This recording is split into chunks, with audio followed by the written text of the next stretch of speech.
Oke, selanjutnya untuk laporan perubahan ekuitas itu bentuknya sederhana sekali.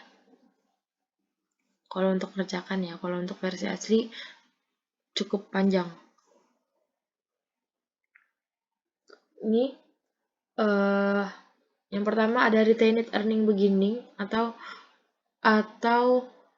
apa sih bahasanya, laba ditahan awal. Nah, itu kita lihatnya di mana? Lihat dari worksheet juga.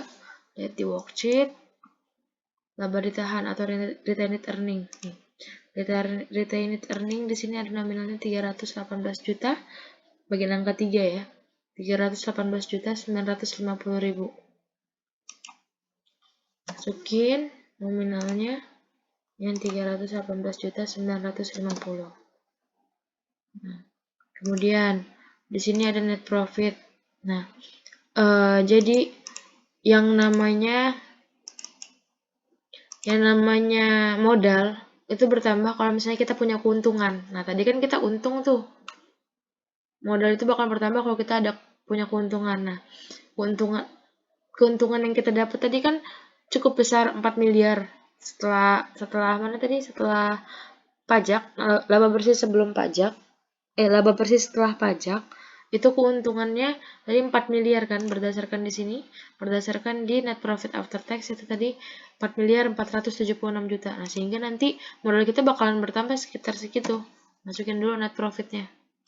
Net profitnya masukin 4 miliar 476. Dan ini letaknya di sebelah kredit. Ini juga di sebelah kredit. Kemudian ada dividen.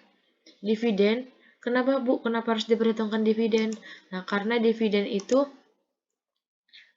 itu adalah laba tapi yang dibagikan. Jadi kita sebagai perusahaan biasanya kalau dividen itu adalah yang punya dividen itu adalah perusahaan-perusahaan besar, dia pasti membagikan dividen gitu kan.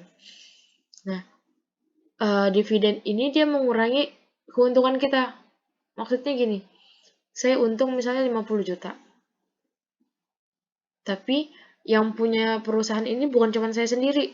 Saya gabungan sama 4 teman saya lainnya sehingga saya berlima kan. Nah, dari 50 juta misalnya yang saya bagikan sebagai dividen itu 25 juta dan 25 jutanya lagi sebagai laba ditahan. Maksudnya itu gini.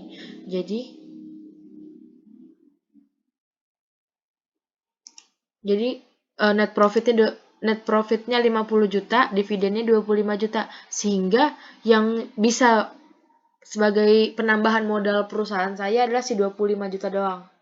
Sama kayak gini, net profitnya 4 miliar 476 juta. Tapi ada dividen yang dibagikan sebesar 160 juta. Nah, di sini. Ini letaknya di sebelah debit. Nah, sehingga ini kredit bertemu debit, dia jadi berkurang. Makanya di sini saya kasih tanda minus.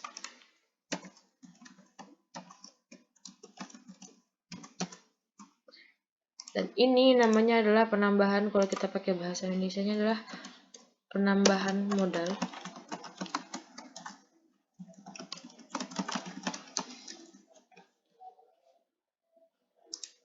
Dan ini adalah penambahan terhadap modalnya 4 miliar 316 juta. Sehingga laba ditahan saya atau modal saya buat perusahaan itu jadi lebih besar. Ini tadi kredit ketemu ini juga di sebelah kredit, sehingga modal saya itu adalah 4 miliar 635 juta. Untuk ini adalah laporan perubahan modal, cara ngerjakannya. Jadi retained earning beginning atau laba ditahan awal ini didapat dari worksheet di bagian balance sheet dari sini. Kemudian net profit itu didapat dari laporan laba rugi, yaitu net profit after tax. Kemudian lagi ada dividen itu didapat dari sini, dari worksheet juga di bagian balance sheet. Nih kalau misal lagi, seandainya tidak ada dividen, cuma ada common stock sama retained earning, maka tidak ada dividen di sini. Jadi kalian cuman anggapannya gini. Nih, jadi yang kalian lakukan cuman perlu gini.